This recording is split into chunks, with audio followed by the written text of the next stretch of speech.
1장 18절에서 25절까지 말씀입니다. 저와 함께 교독하며 읽도록 하겠습니다. 십자가의 말씀이 멸망하는 자들에게는 어리석게 들리겠지만 구원을 받은 우리에게는 하나님의 크신 능력입니다. 그래서 성경에 기록되기를 내가 지혜로운 자들의 지혜를 멸하고 지식 있는 자들의 지식을 피할 것이다 라고 했습니다. 그렇다면 지혜로운 자가 어디에 있습니까? 학자가 어디에 있습니까? 이 시대의 철학자가 어디에 있습니까? 하나님께서는 세상의 지혜를 모두 어리석은 것으로 만들어 버리셨습니다. 그래서 세상 사람들이 세상의 지혜로는 하나님을 결코 알지 못하는데 바로 그것이 하나님의 지혜인 것입니다. 그러기에 하나님께서는 어리석게 보이는 우리의 복음 선포를 통해 믿는 사람들을 응원하기로 하신 것입니다. 유대인은 표적을 구하고 헬라인은 지혜를 찾습니다. 하지만 우리 믿는 자들은 오직 십자가에 달리신 그리스도 예수를 전합니다.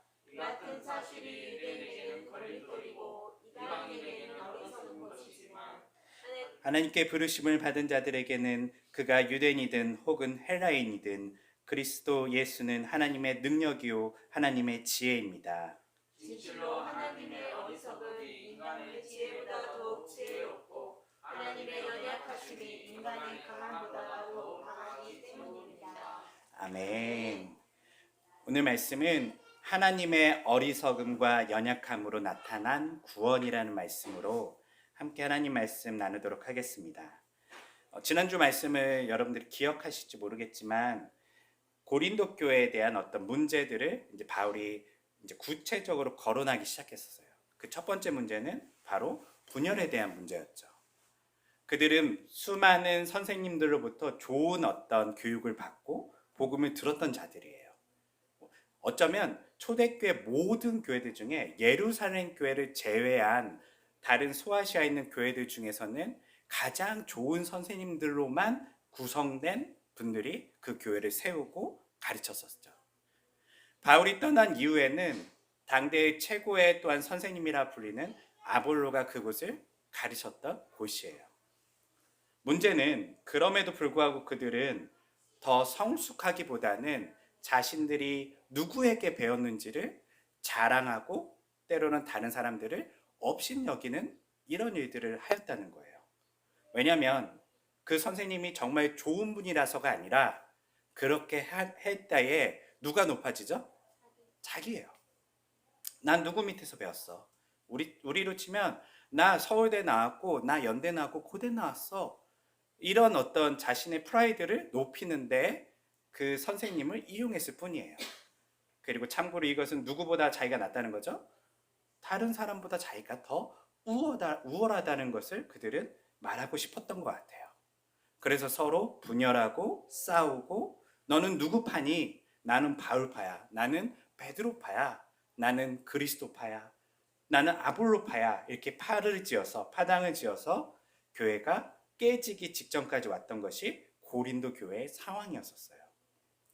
그리고 이런 상황은 단순히 고린도 교회 문제만 아니라 오늘날 우리들에게도 여전히 발생하는 문제라고 했었죠. 특별히 우리가 한국 교회를 살펴볼 때에 한국 교회만큼 분열된 교회사를 가진 교회가 없어요. 우리가 잘 아는 것처럼 장로교회, 대한예수교 장로교회만 200여 개 이상으로 쪼개져 있어요. 도대체 왜 쪼개졌을까요?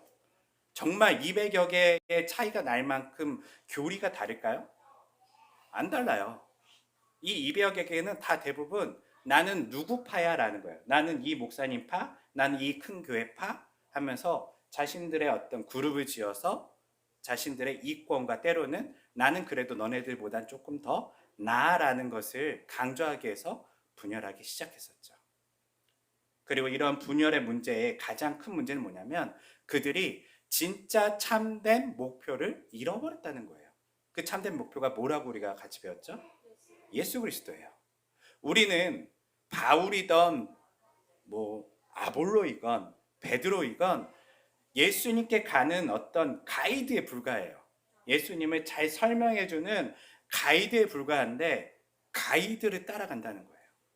목적지를 가는 것이 더 핵심이고, 가이드는 그 목적지까지 가는 데 있어서 도움을 주는 사람들일 뿐인데, 도움을 주는 사람들을 쫓아다니면서 오히려 목적지를 잃어버린 형국이 우리 한국 교회에 이 분열된 모습으로 나타났다는 것이죠.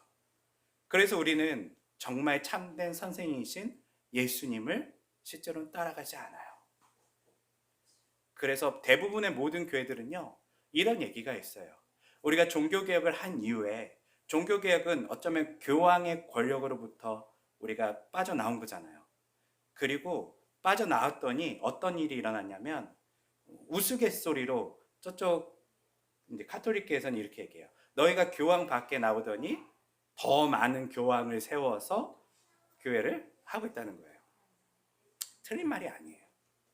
여전히 자신들이 예수님의 어떤 대리자로서 그들이 교황처럼 구원의 문제들을 논하고 사람들을 예수님의 제자가 되지 못하는 데에 이끌고 있는 문제가 어쩌면 이 분열된 사건들을 통해서 잘 나타난다는 거예요. 그렇기 때문에 우리가 앞으로 가야 될 길은 누구를 따라가야 된다고요? 예수님이에요.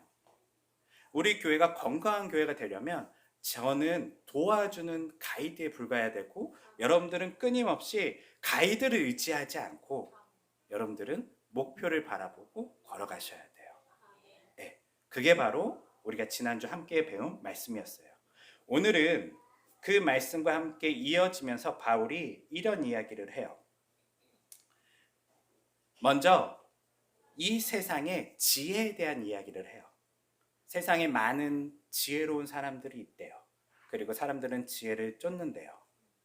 그런데 우리의 구원은 이 지혜와는 다르대요. 그리고 우리가 구원을 얻는 것은 그러한 세상의 지혜가 아니라 오직 이 십자가의 말씀이라고 써 있는데, 이 말씀은 우리가 잘 아는 것처럼 개역 개정에서는 십자가의 도라고도 얘기하고요. 실제 원문에 보면 로고스예요. 로고스는 뭐 말씀이라고 우리가 흔히 해석할 수도 있고, 예를 들면 요한복음에서는 태초에 로고스가 있었으니, 거기서는 태초에 말씀이 있었으니 하면서 해석을 했고요. 오늘 본문에서도 우리가 가진 이 쉬움한 성경에서는 말씀으로 번역을 했지만 실제로는 지혜예요, 사실. 예. 왜냐하면 지금 세상의 지혜와 하나님의 지혜를 비교하려고 하는 거예요, 바울은요. 우리가 예수 그리스도를 통해서 나타낸 십자가의 이 로고스, 지혜는 세상의 지혜와는 다르대요. 그러면서 어떤 말을 하냐면요, 우리가 이 지혜는 유창한 말이나 철학적인 이야기하고 관련이 없대요. 그리고 간단하게 설명하면 이 지혜는, 이 복음은 아주 단순한 예수 그리스도를 통해 나타난 십자가의 그 사건이에요. 사건. 이걸 조금 더 편안하게 얘기하면 그 사실이에요. 이것을 과대 포장할 것이 없이 그냥 그때 일어난 그 일, 그것을 믿는 자들이 바로 그리스도인들이다라고 얘기하고 있어요. 왜 이런 이야기를 바울이 했을까요? 사실 복음은 여러분들이 들었을 때에 조금 더 있어 보이면 좋잖아요. 철학적으로요. 제가 아까 얘기했듯이 로고스를 얘기하면서, 로고스는 세상이 처음 만들어질 때 있었던 어떤 그런 구성하는 어떤 말씀과 지혜로서 하면서 막 어렵게 철학적으로 이것을 풀어갈 수 있어요. 그런데 바울이요, 그런 얘기 하지 않아요.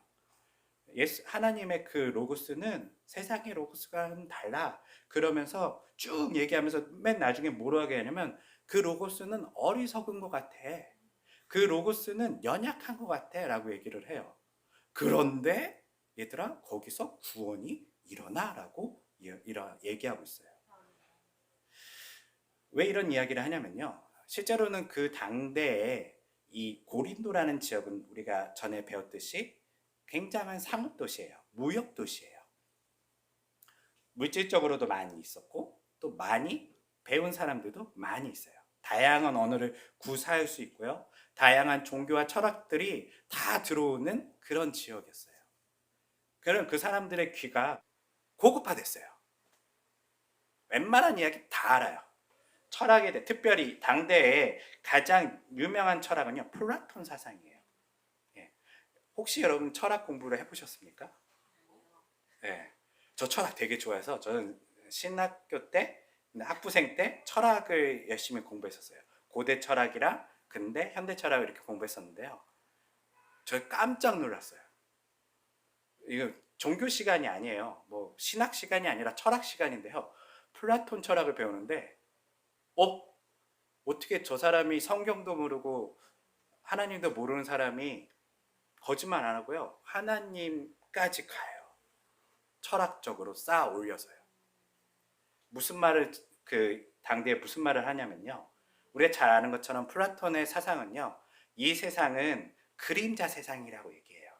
그리고 실제 세상, 이데아라는 실제 세상은 보이지 않는 세상이래요.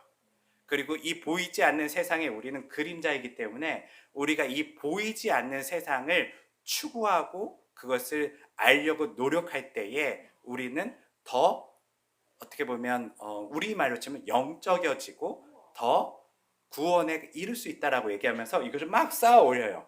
그러면서 나온 것이 로고스기도 해요. 만물을 구성하는 것은 로고스이고 지혜이고 뿐만 아니라 이것을 더 쌓아 올려서 어디까지 가냐면요.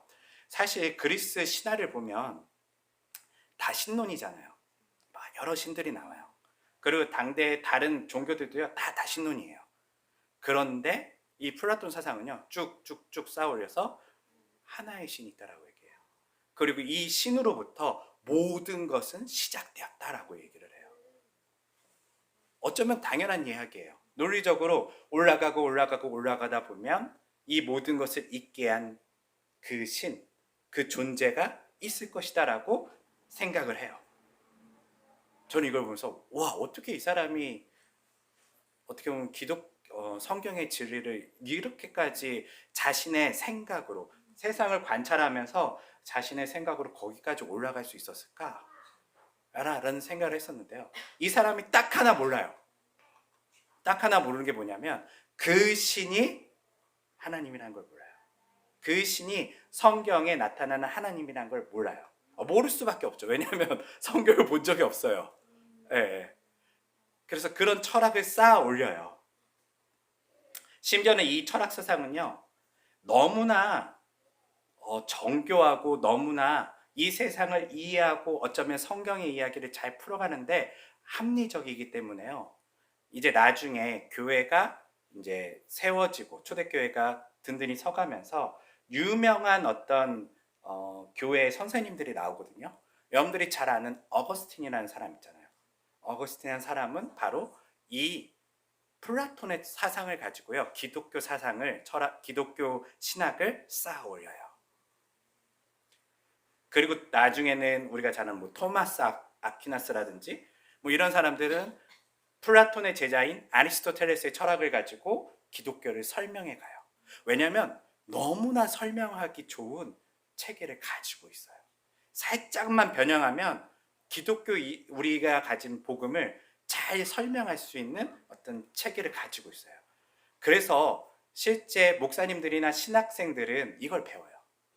우리가 신학을 배운다는 건 뭐냐면 결국은 그 고대에 있었던 철학을 통해 성경을 분석한 그것을 배우는 거예요. 이 철학을요, 이 고린도 교회 사람들은 알고 있다는 거죠. 무슨 말이냐면 굉장히 세상에 대해서도 체계적으로 배웠고 세상을 보는 눈도 그냥 아무렇게나 보지 않고 우리처럼 우리나라 옛날에 이렇게 샤머니즘처럼 해, 달, 별 섬기면서 이렇게 살지 않고요.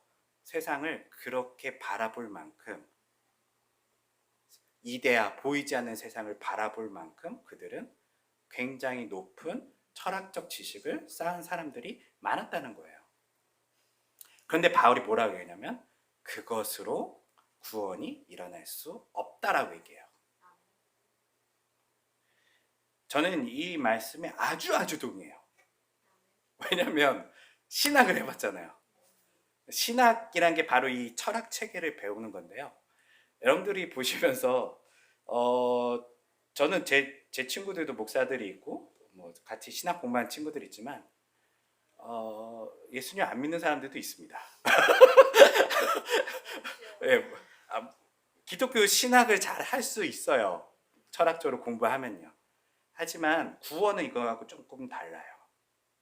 구원은요, 이 지식에서 나오지 않아요. 왜냐하면 하나님께서는 똑똑한 사람, 공부한 사람만 구원시키려는 목적을 가지고 계시지 않아요. 하나님은요, 전혀 못 배운 어린아이부터 아직 학문을 모르는, 학교를 안 다닌 그런 어르신들에 이르기까지 아주 단순한 복음으로 통하여 구원받기 원하시죠. 그게 무엇이냐면 오늘 바울이 설명한 십자가의 지혜예요. 도예요. 십자가의 지혜가 뭘까요? 하나님이 십자가를 통해서 나타나신 하나님의 지혜가 뭘까요? 그렇죠. 십자가를 보면 우리는 사랑을 알 수 있어요. 또 이 사랑은 어떻게 나타났죠? 섬김도 있지만 십자가. 보고 네, 여러분들 아는 거 다 얘기하셔도 돼요. 네. 십자가는 실제로 누가 죽은 거예요? 예수님이. 이걸 뭐라 그래요? 희생. 왜 희생하셨죠?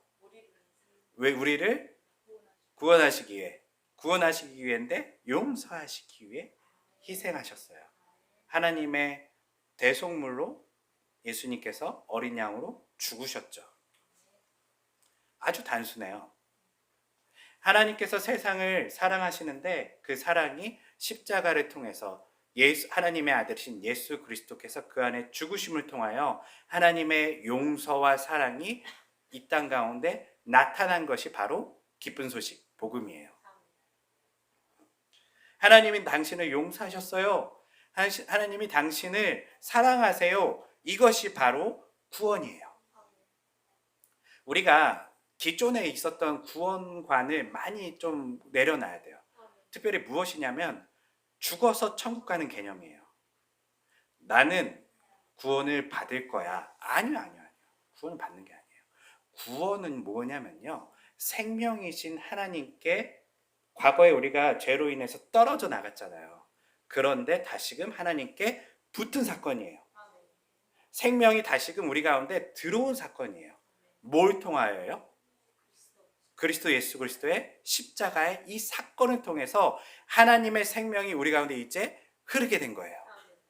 과거에는 단절됐었어요. 하나님께 가고자 해도 갈 수 없고 우리는 하나님을 만나면 심판받을 수밖에 없는 존재들이었는데 예수 그리스도의 죽으심을 통하여 십자가의 그 죽으심을 통하여 하나님의 진노가 우리 가운데 임하지 않고 하나님의 이제 용서와 사랑이 우리 가운데 임한다. 하나님께 연결됐다는 말이 바로 이 사랑으로 우리 가운데 표현되는 거예요. 이것을 믿으신가요? 그러면 구원받으신 거예요. 물론 우린 과거에 그런 사람들을 만나본 적 있어요. 구원파 같은 사람들 있죠. 구원파 같은 사람들은 뭐 이렇게 물어요. 언제 구원받으셨어요? 이렇게 물어봐요. 그럼 여러분들 뭐라고 하시겠어요? 구원파는 이걸 알아야 된대요. 몇 날, 며칠에, 몇 시에 나는 구원을 받았습니다. 이걸 알아야 된대요. 이 구원파들이 뭘 잘못 알고 있냐면요. 구원은 자신들이 결단함으로 그 시간, 그것을 지식을 알므로 얻어졌다고 생각해요. 아니라니까요. 구원은 어떻게 얻어졌다고요? 네, 택하심으로인데 그 십자가의 그 하나님의 아들이신 예수 그리스도를 희생하심을 통하여 그 용서와 사랑을 믿는 우리 가운데 임한 거예요. 그리고 우리의 구원은 당신은 구원받았습니까? 라고 물어보실 때에 네, 저는 당연히 구원받았습니다 라고 얘기할 수 있는 근거는 뭘까요?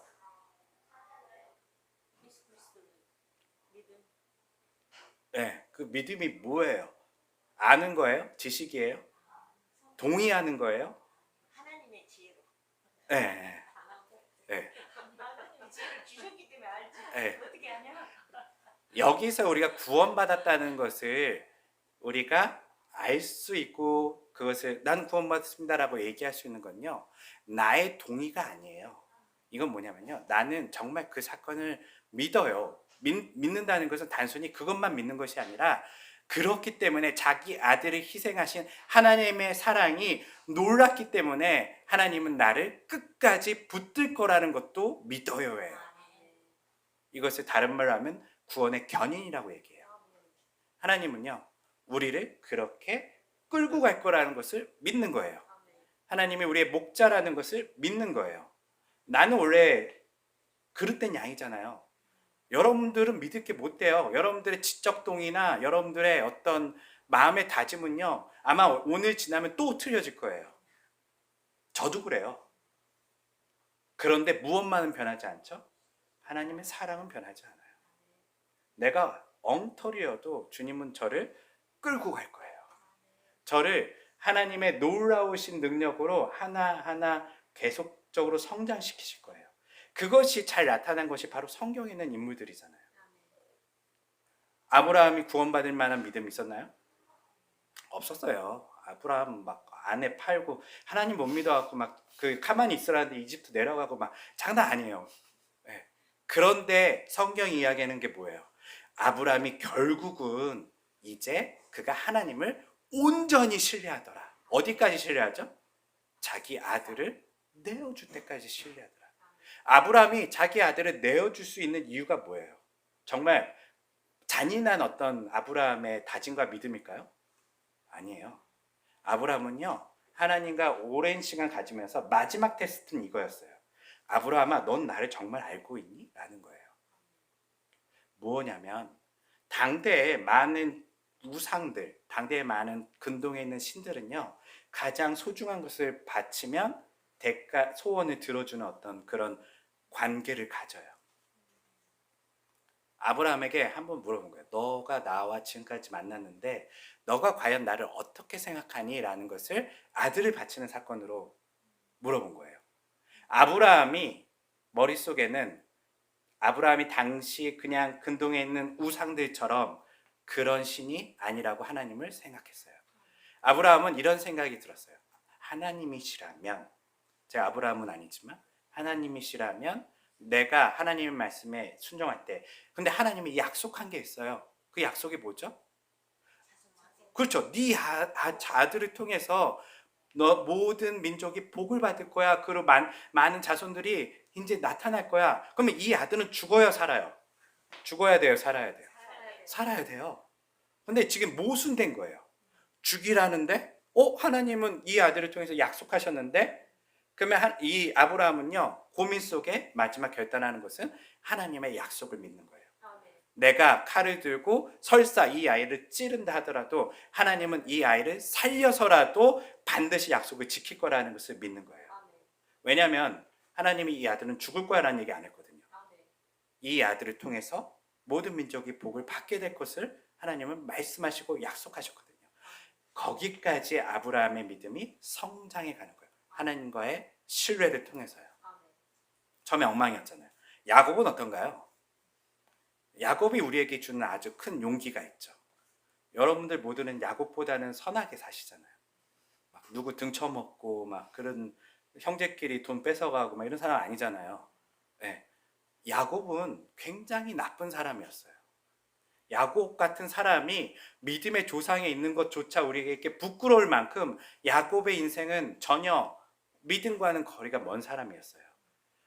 하나님께서 그에게 나타나셔서 하나님께서 하나님의 일을 하려고 하는데 도저히 얘는 말이 안 돼요. 너무 흔히 손대기에도 너무나 너무 망가진 친구예요. 모든 걸 항상 머리 굴리고 어떻게든 자기 힘으로 하려고 하는 친구예요. 그때 하나님께서 야곱이 가장 두려워하는 그날 밤, 형을 만나게 되는 그날 밤, 야곱은 자기 가족들과 모든 것을 내려놓고 고민 속에 있었어요. 도망갈 것인가? 아니면 형을 만날 것인가? 가장 연약한 상태죠. 아무것도 없어요. 가족도 없고 재산도 없고 아무것도 없는 상태에서 하나님이 그와 나타나셔서 씨름하시죠. 그 씨름이 뭘까요? 성경에 자세히 나오진 않았지만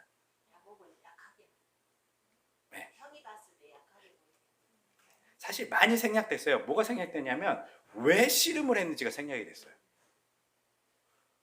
씨름을 했대요. 근데 왜 씨름했는지 여러분들이 한번 생각해 보세요. 어떤 사람이 혼자 있는데 와서 여러분들 막 붙잡고 막 씨름해요. 그럼 씨름 하시겠어요? 안 하죠. 뭐야, 왜 그래? 씨름 안 하죠. 왜 그래? 이렇게 하지. 씨름을 했다는 거는 무언가 서로 의지가 부딪혔다는 거예요. 네. 다른 말로 하면 하나님께서는 뭐라고 했냐면 가 임마. 형한테 빨리 가. 야곱은 뭐라 그랬어요? 못 가요. 나 무서워요. 나 믿고 가. 괜찮아. 나 믿고 가. 못 가요. 계속 씨름이 된 거죠. 그때 마지막에 하나님께서 그를 어떻게 하시죠? 그의 환도뼈를 쳐버리세요. 빵 치시고 그가 이제 걷지 못할 정도로 다리를 절게 돼요. 다른 말로 하면 이제 도망 못 가요. 형은 오고 있고 이제 도망도 못 가는 상태가 된 거예요. 형이 이제 잡으려고 그러면 잡을 수 있어요. 그 상태로 만들어 놓고 이제 하나님께서 그에게 너는 이제 이스라엘이야. 무슨 말이냐면 너는 이제 속이는 자가 아니라 너는 이제 나의 자녀야 라는 것을 그에게 얘기하시죠. 무슨 말이냐면 그에게 이제 너는 이제 너의 힘으로 살았지만 이제부터는 너의 힘으로 살지 않고 나를 믿고 좀 살아야 돼 라는 것들을 야곱에게 알려주셨는데 야곱이 그 후에 보면 굉장히 힘이 빠져 있어요. 항상 무기력한 모습을 보이기도 하고 어떤 요셉 이야기를 통해서도 야곱의 어떤 모습들이 좀 우리가 보기엔 안쓰러울 만큼 나타나요. 그리고 나서 야곱이 죽을 때에 누구하고 대화하냐면 파라오하고 대화를 해요. 그래서 파라오가 여러분 당대 어떤 사람이에요? 최고의 신이에요. 신. 왕 정도가 아니라요. 당대 모든 국가 권력을 넘어선 신적인 존재예요. 파라오하고 같이 이야기하면서 내가 참 고생을 많이 했어 라고 얘기를 해요. 이제 야곱에게는요 두려움이 없어요. 전에는 형만 만나도 벌벌 떨던 야곱이요 이제 파라오하고 얘기하면서 너 내 인생 좀 들어볼래? 난 이제 두려운 게 없어. 내가 왜냐면 고생을 많이 했거든. 그러면서 하나님에 대한 이야기를 파라오 앞에 할 만큼 야곱의 믿음이 성장하게 돼요. 이 모든 사건에 그들이 성장하는 데 있어서 그들이 노력한 것이 있나요? 없어요. 누가 노력하시죠? 하나님이에요. 하나님이 찾아오고 말씀하시고 말 안 들으면 끌고 가시고 더 안 들으면 때려서라도 가시는 게 하나님의 모습이시죠. 구원은 바로 이렇게 하나님의 열심을 통하여 우리 가운데 나타나는 거예요. 그것이 바로 이 십자가의 사건이에요. 인간이 뭘 한 것이 아닌 하나님께서 오셔서 하나님의 아들을 이 땅에 보내셔서 그 아들이 죽으심을 통하여 우리에게 구원이 일어났다는 거예요. 그러면 우리는 그것을 믿고 하나님은 우리에게 이렇게 하셨으니 앞으로도 우리를 끝까지 인도하실 거라는 것을 믿는 것이 바로 구원의 확신이에요. 이것을 믿으신가요?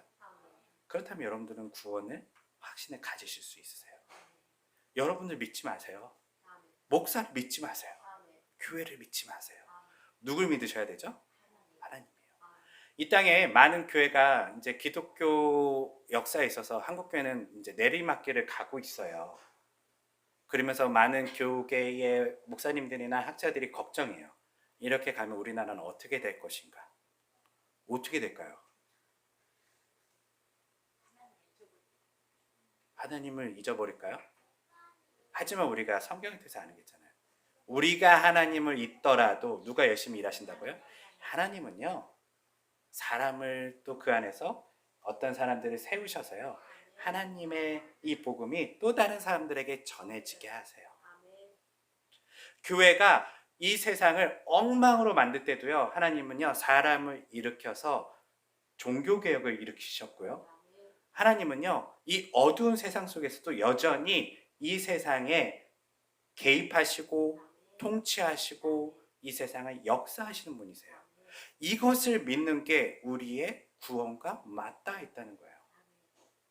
다른 말로 하면 여러분들이 불안해하고 염려하고 걱정할수록 여기서부터 멀어지는 거예요. 여러분들은 누굴 믿으신다고요? 하나님. 그렇기 때문에 바울은 로마서에서 고백하기를 우리 믿는 자들에게는 죽음도, 질병도, 때로는 어떤 고난도, 심지어는 저 사탄 마귀도 하나님의 사랑에서 우리를 떼어놓을 수 없다라고 얘기를 해요. 이게 되게 중요해요. 이게 어떤 사건을 통해서 확 나타났다고요? 그리스도의 십자가예요. 왜냐하면 지금 하나님은 어떤 대가를 치르셨어요? 자기 아들을 내어주셨어요. 희생하셨어요. 네. 이것은 무엇이냐면 하나님의 사랑이 크다 못해 우리가 감당할 수 없는 수준이라는 거예요. 내가 하나님 어떻게 믿어요? 다음에 다른 얘기 하시려고요. 내가 내 아들을 희생했다니까? 내가 너 하나를 구원하기 위해서 내 아들을 희생했다니까? 그런데 어떻게 믿어요? 이거는 굉장히 건방진 이야기예요. 여러분들이 한번 생각을 해보세요. 어떤 사람과 약속을 할 때에 여러분들의 가장 소중한 가족을 희생했는데 그 친구가 못 믿어요. 이것만큼 나쁜 게 없어요, 사실은요. 우리의 구원과 우리의 인생은요, 이렇게 하나님의 아들의 십자가의 희생을 통해서 우리 가운데 확증되어 나타났어요. 여러분들이 믿는 것은 바로 이것이에요. 이 신실하신 하나님을 믿는 거예요.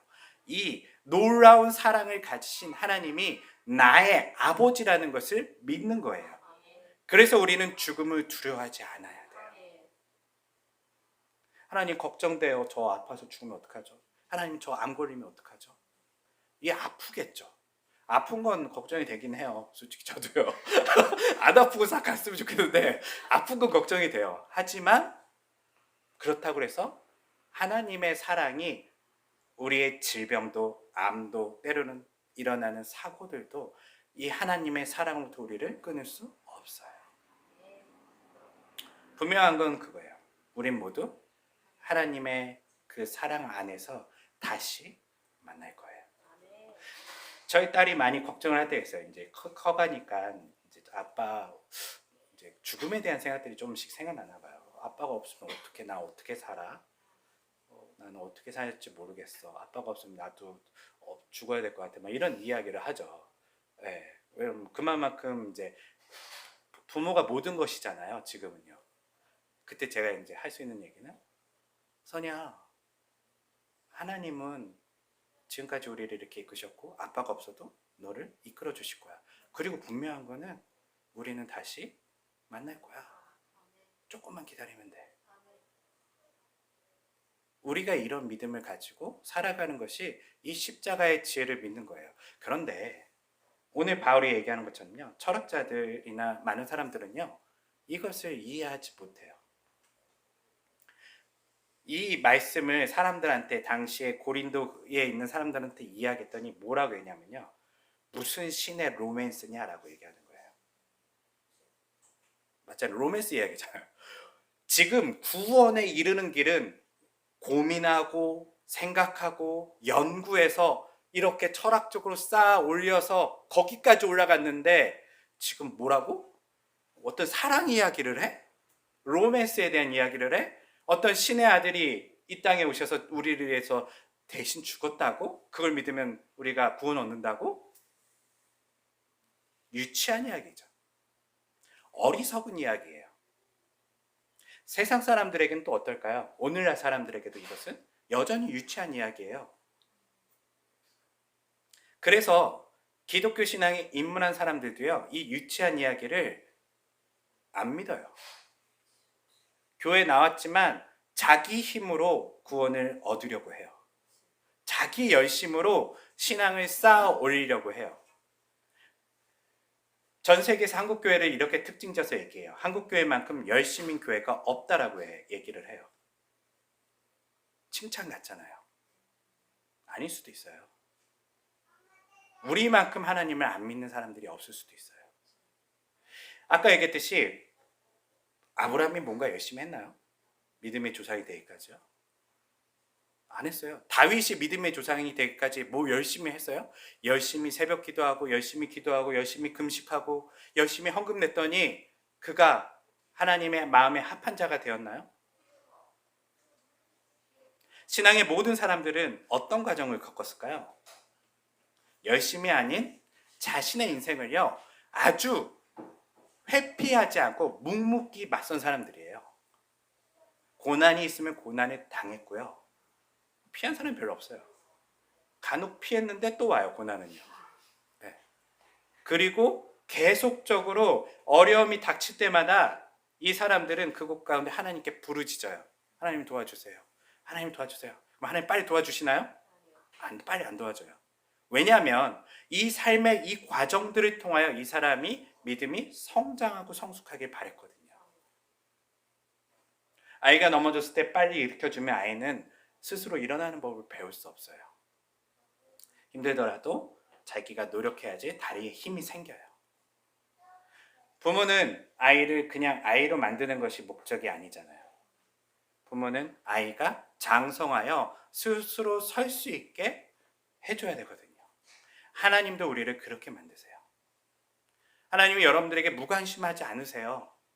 하지만 하나님이 우리의 삶에 모든 것을 꽃길만 걷게 하지 않으시는 것은 우리를 사랑하시기 때문에 그래요. 너가 꽃길만 걸으면 너가 이웃을 사랑할 수 없고, 너가 꽃길만 걸으면 하나님의 자녀로서 마땅히 그러한 모습으로 살 수가 없어. 고난이 있을 때는 때로는 그 고난을 통하여 너가 성장해야 되고, 아픔을 겪으면 다른 사람의 아픔을 이해할 수 있게 되고요. 가난이라는 것을 경험하면요, 다른 어떤 것이 잘 무섭지도 않아요. 참 희한해요. 물론 우리의 모든 기도는 이것을 벗어나는 것이죠. 저도 그래요. 하나님 할 수만 있거든 넘어지고 싶진 않아요. 할 수만 있거든 저는 좀 적당히 성장해도 될 것 같아요.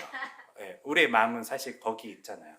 그렇지만 하나님은요, 우리에게 그렇지 않아. 너는 그리스도 예수의 분량까지 자라나야 돼 하면서 우리를 이끄시죠. 이렇게 하나님은 우리의 삶에 하나하나 삶에서의 고난과 어려움과 인생의 많은 과제들을 통하여 하나님은 우리의 구원이 이루어지게끔 성장시키시는데요. 우리는 열심으로 이것을 자꾸 이루려 한다는 거예요.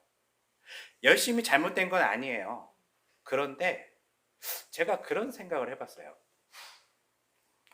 특별히 이 코로나 기간을 겪으면서 많은 성도들이 흔들렸대요. 뭐가 흔들렸냐면, 내가 교회에서 열심히 예배드리고 봉사하고 헌신했을 때는 뭐 마음이 이렇게 뭔가, 그래도 난 뭔가 하고 있어, 이게 있었는데, 앉아서 이렇게 휴대폰 보면서 예배드리고 이렇게 하니까 내가 기독교인 맞나? 내가 구원받을 수 있나? 이런 생각이 많이 들었대요. 왜 들었을까요? 네. 그들의 머릿속에는요, 자신의 열심만 있었어요. 사실은요. 내가 열심히 무엇을 하면 내가 하나님께서 원하시는 그 구원에 이룰 수 있겠지. 말은 그렇게 안 하지만 막상 그 열심이 사라지니까 흔들리는 거예요. 정말 내가 하나님의 자녀 맞나? 구원이 나한테 임하는 게 맞나? 흔들리기 시작해요.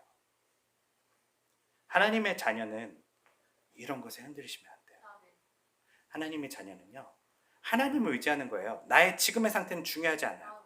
하나님은 종극적으로, 결론적으로 나를 하나님의 형상으로 온전하게 빚으실 것을 믿는 거예요. 거기 그 상징이 뭐라고요? 바로 십자가예요. 십자가에서 누구를 희생했다고요? 하나님의 아들을 희생하셨어요. 많은 사람들에게 이것은 어리석인 것이고 유치한 것이고, 뭐야, 별거 없잖아. 맞아요. 복음 별거 없어요. 하나님의 사랑과 용서를 믿는 것이 아주 단순한 복음이지만 이것을 믿는 사람들에게는 구원이 임하는 거고요.